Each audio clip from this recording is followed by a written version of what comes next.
Hi, I'm Laura Lindsay, the Soybean and Small Grain Extension Specialist at Ohio State. Today I'm visiting with Carl Stuck. Carl is a farmer from Western Ohio with expertise in producing cover crop seed. So thanks for joining, Carl. Can you tell me a little bit about your farm? Well, we have a small farm. I think the total acreage is maybe around 180 acres. Plus, we do a couple hundred acres of hay farming for some other farmers in the area. And so roughly around 250 to 300 acres of actual farming. We raise a little bit of corn, a little bit of beans. Mostly the beans are used for seed production. The corn we use to feed our cattle. And then otherwise it's mostly hay production, alfalfa, orchard grass, and a lot of medium red clover. We do that. That's a big part of our cleaning operation. It's just small, but then our farm is mostly just used for experimenting with whatever we need to do with the cover crops and for our seed business. Mm-hmm. Small but diversified, it sounds like. We try. Yeah. How many bushels a grain do you guys go through a year? Clean. How many bushels do you guys clean? We usually clean somewhere around 100,000 bushels a year, maybe, of differing crops. That's just a rough estimate. But business has been growing rapidly. There's getting to be a lot more interest in cover crops. Mm-hmm. And we just got the numbers from this last year, and our business grew by a little over 50% from the previous year. So that shows that the interest in cover crops is really taking off. Mm-hmm. Is that seed mostly sold and used locally, or does it go all over Ohio? It's mostly sold locally. We do have some people come from, say, Eastern Ohio. We sell some stuff down to Indiana, and we've moved some stuff over like to other seed distributors. But most of it, I'd say, at least probably 90% is local. And one of the things we've specialized in is red clover. We've been working on our red clover genetics now for probably 20 years. And we're trying to extend our red clover production so that we can get 3 years out of our red clover. So when we reseed for the fields that we're going to pull seed off of, we try to pull seed that's from a third-year clover field, thinking that that will increase our likelihood for getting genetics that would have an extended life for the clover seed. Excellent. And that red clover, do most farmers plant that before their corn? Yes. In fact, we're in the process of seeding our red clover now. Today we seeded in some wheat fields and some barley fields, and most of that goes ahead of corn. So what are the value-added reasons you would consider growing cover crop seeds? Well, some of the value-added things, I think there are several different things that you can do. Number one, you can grow.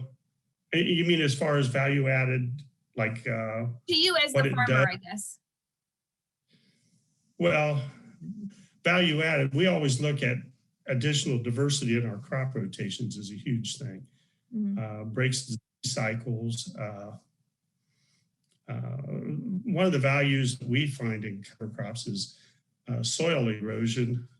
We have virtually eliminated most of that, at least the visible soil erosion.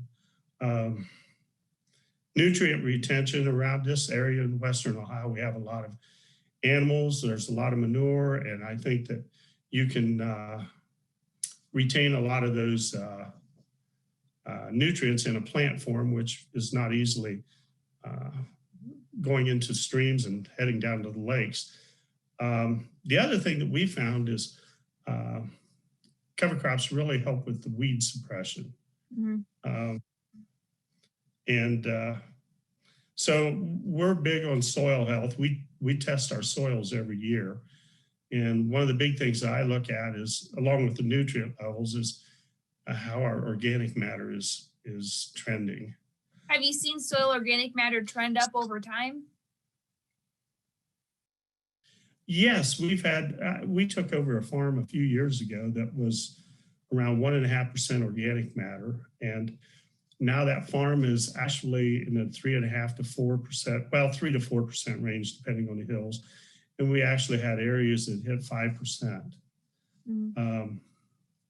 And it goes along with the environmental benefits you mentioned earlier, reduced, erosion, improved water quality, things like that. So both value to you as a farmer and then value to the environment is really important.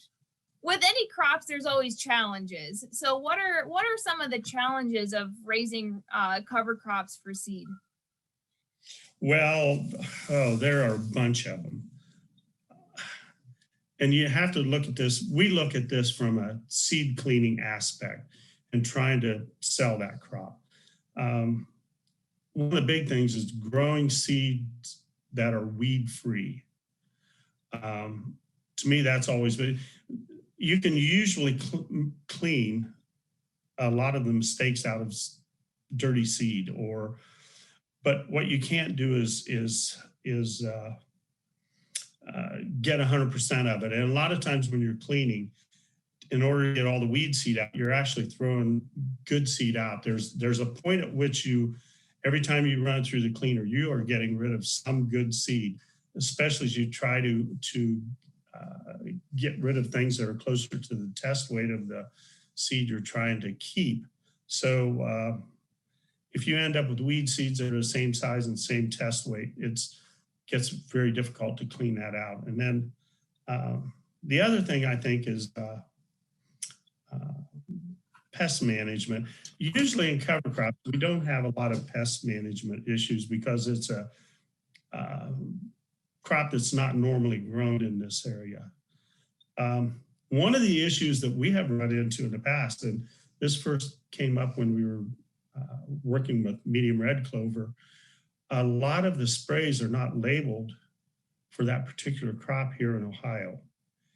And that gave us a few challenges a few years ago. It took a lot of work to get the chemical approved for our Ohio for the particular product that we want, especially for crops that aren't normally grown in this area. They just don't label them for Ohio. So those are some of the biggest challenges I think we face. One of the things, if you're growing cover crops, is if you're going to try to sell them, the first thing you need to know is all seeds sold within the state of Ohio, even if they're sold to a local farmer, need to be tested and labeled. Ohio has a very cheap labeling requirement. You can get your labeling license for $10. There's no excuse for anyone not to have a labeling license. Now you have to pay a fee on all the seed that you sell, but it's very minimal. So there's no excuse for doing that.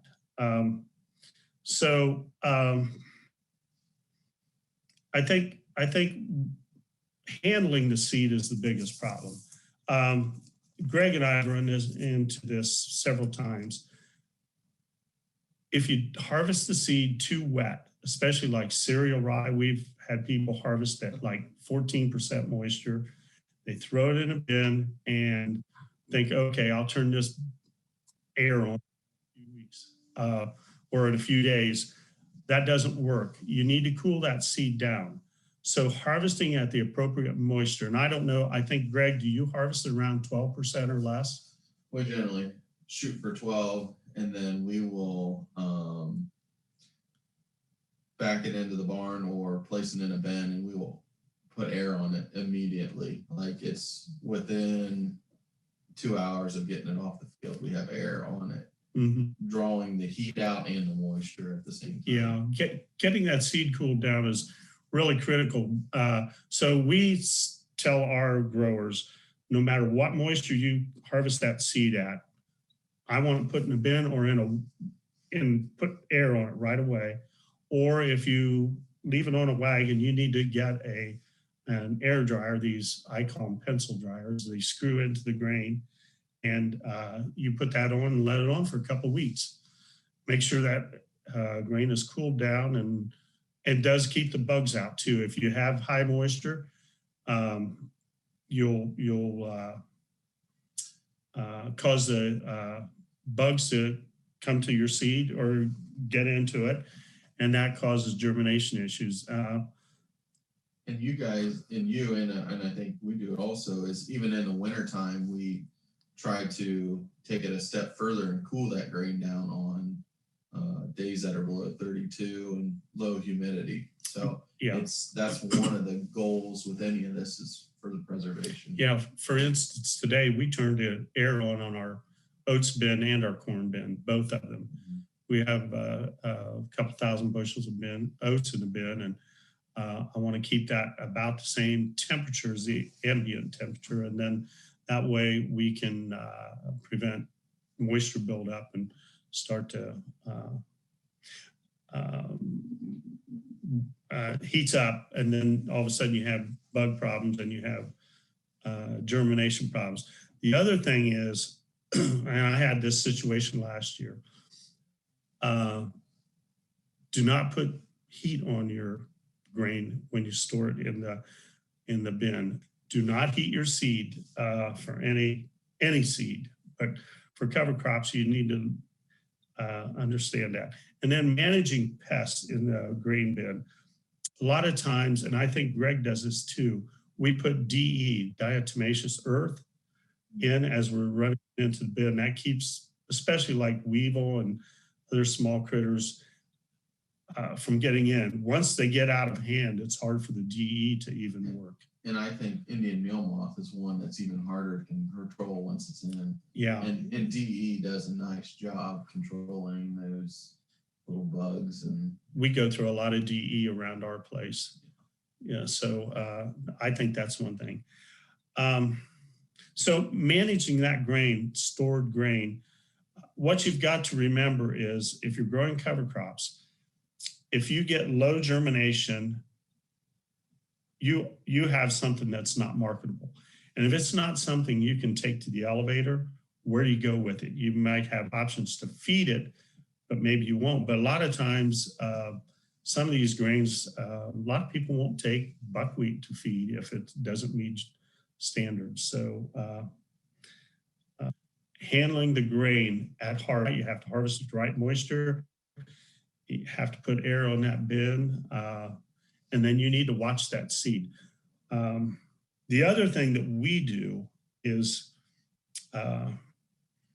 we try to tell our people that are raising seed for us, when you harvest that, bring us a sample. We'll send it in to make sure we have good germ from the seed as it was combined. We're going to assume that you can take care of the managing the crop in the bin, but sometimes you have bad weather and get low germ, and if it doesn't, a lot of people don't want seed. It's hard to sell seed with low germ. And Carl, and working with different farmers too, they've put different concaves in their combine for specific seed or for specific cover crop. Basically, you have to maybe do some special adjusting to your combine to meet the needs of the crop you're growing. For instance, when we do medium red clover, that's one that's really, we have to put filler plates in. We have to get special screens that you can't just pick up anywhere. You know, my son actually makes some of those screens just so we can do that. You have to have all kinds of special equipment a lot of times. And so you need to think this whole thing through. One of the things I've told a lot of people who want to grow cover crop seeds is, I think you need to have a backup plan. If things go wrong, what can I do with this crop? Rather than just throwing it in a dumpster or out on a heap, you know, because that's not making you any money. The other thing that I think people need to keep in mind is, a lot of cover crops can't be insured like you do corn and beans. The government has, or, you know, the crop insurance is not very cover crop friendly at times. So you need to be willing to take that risk. A couple of people this year approached me about growing some cover crops, and I said, you are aware that you can't cover this with your crop insurance? And I didn't think about that. So one of the other things that I tell people that grow for us is, and I think Greg and I are in complete agreement on this, expand your market slowly. Figure out what your growth rate is, expand the market slowly. But those are some of the things that you can run into. And one of the things we have done is when we seed our cover crops now, we don't carry crop insurance because most of the crops we raise aren't covered. We don't carry crop insurance. So what we've done is when we sow our cover crop, we sow it at rates that it's harvestable. So a couple of years ago when we had all the wet weather in the spring, and I'm thinking, oh my God, what are we going to do? We don't have crop insurance. I said, let's just let that cereal rye out there. We'll harvest it. And it became a backup plan in place of the crop insurance. So always have that backup plan. But if you're going to raise cover crop at cover crop seed rates, it'll either be weedy or you'll have low yields and it won't be profitable. Wouldn't you say, Greg? That Yeah, make sure you seed it at the correct rates. And that's the thing too, is there really isn't, I mean, there are some specified cover crop seeding rates for seed production, but I really haven't seen anything here in Ohio for that. I mean, the cereal rye, for example, that was trial and error on our part. Yeah. Until we found out that this is what works, and also nitrogen applications. So make sure the fertility is correct, or else for cereal rye, boy, you could have a mess. It could be flat, and then harvesting it just becomes a nightmare. If it's too high, if your nitrogen is too high, that's when it goes flat. Yeah, cereal rye is a very tall cover crop, and it doesn't take much for that. With too much nitrogen, you can just cause it to just go flat, and then how much is too much? Oh, that depends on your soil health. You sound like an agronomist now. If you say it depends, you get like an honorary PhD in agronomy. Well, I can tell you that it depends on the soil health and the organic matter. A lot of our cereal rye fields start out, we did some testing a couple of years ago on a couple of fields. How much nitrogen do we have in the spring? And we found out that in some of these clover fields, we end up with about 90 to 95 units of nitrogen. So then you have to be really careful. I think timing is critical, but I don't know what your upper limit is, Greg, but I tell you 60 to 70 pounds is just about all we want to go. Yeah, I always, for the safe side, because I don't want to recommend too high, I always say go half the rate a week, because that's what your yields generally are. And because if you tell them too high, then you're going to have a flat mess. Yeah. I mean, but I think you're in that ballpark.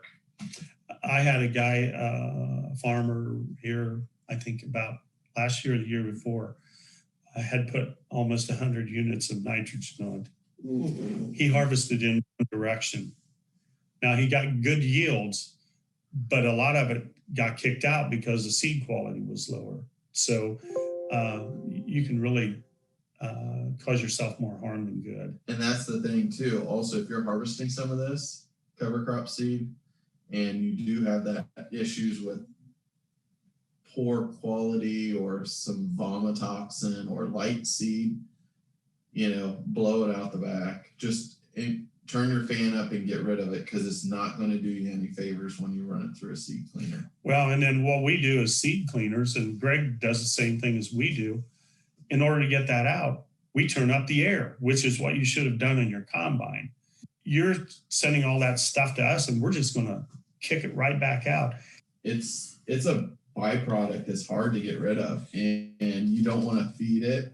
You don't want to go spread it on a field. It needs to go to the pile. Yeah, it's just, it needs to go to a pile. And we had one cereal rye field, I think 3 years ago, 30 to 35% of it kicked out of the cleaner in what we call the top air, which is the first process in cleaning operation.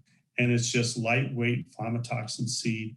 And it came out so fast, we had to set up an auger to run that vomitoxin seed into a bin. And we had to change that every few minutes just to get rid of it. And that's not normal either, Laura. That's not how it's supposed to work. We like it when our seed is roughly 5% kicking out. That would be small seed, inert material, and other larger weed seeds. Mm-hmm. Is there anything you can spray to control the vomitoxin, or is there anything labeled to help with that? I don't know if there's anything labeled for cereal rye here in Ohio, but there are vomitoxin issues in some of the grain. I would imagine there is something.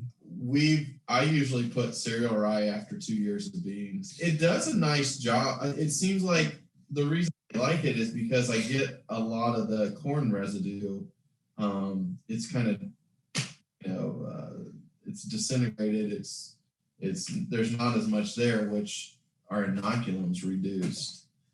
And I honestly still think you just got to watch that nitrogen. That takes care of a lot of your problems with it.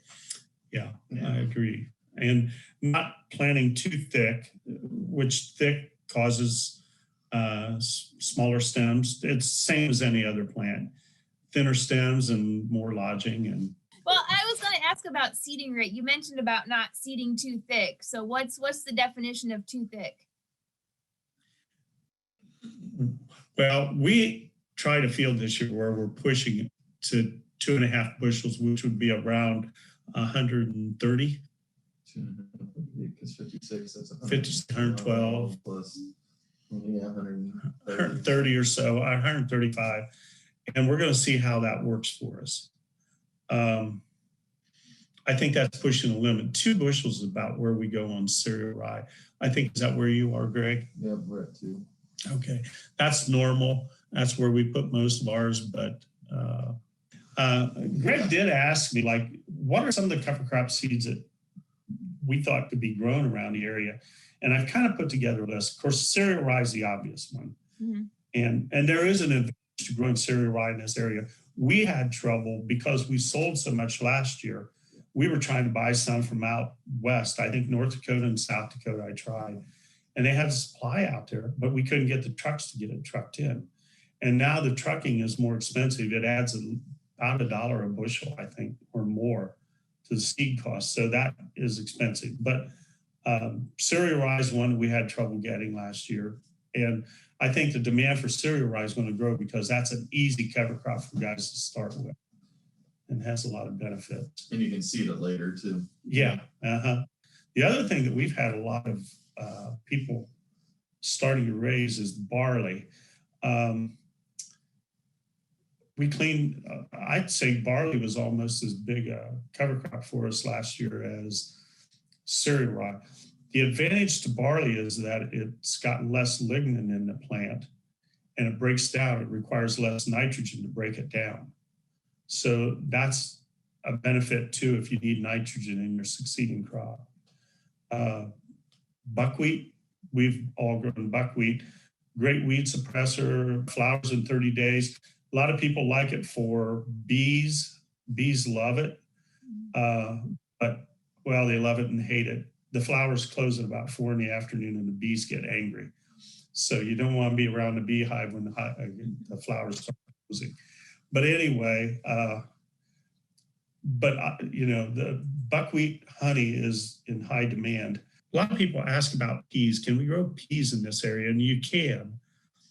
Austrian winter peas. I had a fellow that grew some barley with Austrian peas the other year, and that worked pretty well. Peas need something to climb up on. So either oats or some other plant, something so the peas don't fall over. They're hard to harvest once they fall over. Triticale, we talked about that. The problem with triticale, it's a great feed. A lot of guys like to raise it. problem is most triticale is patent protected. That's another thing. That's another thing that farmers need to watch when they're growing cover crop seed. You need to make sure that you don't have a patent protected variety. Ryegrass is another one. Greg and I both cringe at ryegrass. It can be difficult to terminate. And I had a field a few years ago where I had got ryegrass in it, and I thought I had gotten rid of it. And 2 years later, it's little patches here and there. And before long, the field was just exploded with ryegrass. So I tend to not like it. I think there are other things that do just as well, but some people swear by it. So if they want it, we'll go get it for them. But it's also extremely difficult to clean. So if you're growing it locally, you have to get a cleaner willing to clean it. And we've turned it down several times just because such a lightweight seed, so much inert material. And if you don't have your combine set just right, it's going to be a nightmare. So some of the others, hairy vetch, we've cleaned a little bit of that. I mentioned sunflowers. We clean a little sunflowers, and that's a great cover crop. But most of on our farm is from clovers. Medium red is our big one. We need a lot of hay in this area. And it's usually best if you take a first cutting of hay and then do the clover seed later. The bees tend to be more active in July and August. And so you take that first cutting of hay, and then, approximately 3 weeks later, it's starting to bloom, or 4 weeks later, and then the bees just go crazy on it and make a lot of honey. And hopefully we get a lot of seed. Well, it sounds like you've done a lot. So I took some notes. I'm going to summarize. And so if I'm wrong, you can correct me, but I'm going to kind of summarize some of the key points I wrote down. And it sounds like diversification. So cover crops, either growing them for seed or just cover crops in general, are really an opportunity for farmers to diversify their operations. In terms of cover crop seed, have a backup, a secondary market in case things don't go well with quality. It sounded like harvesting it correctly and storing it correctly is really important, especially in terms of germination, where you don't want to put heat on the seed and kill it.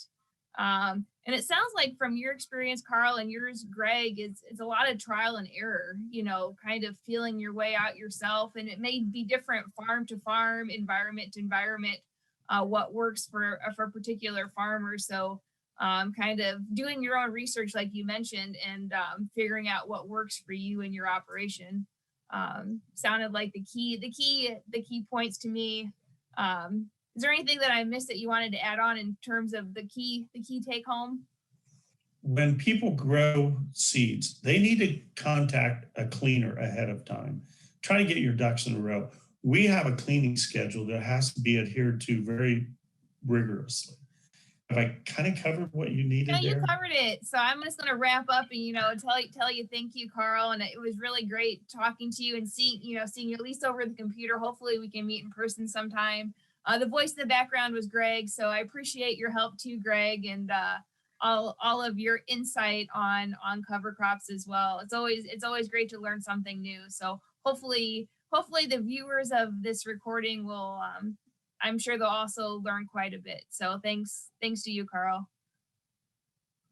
Thank you.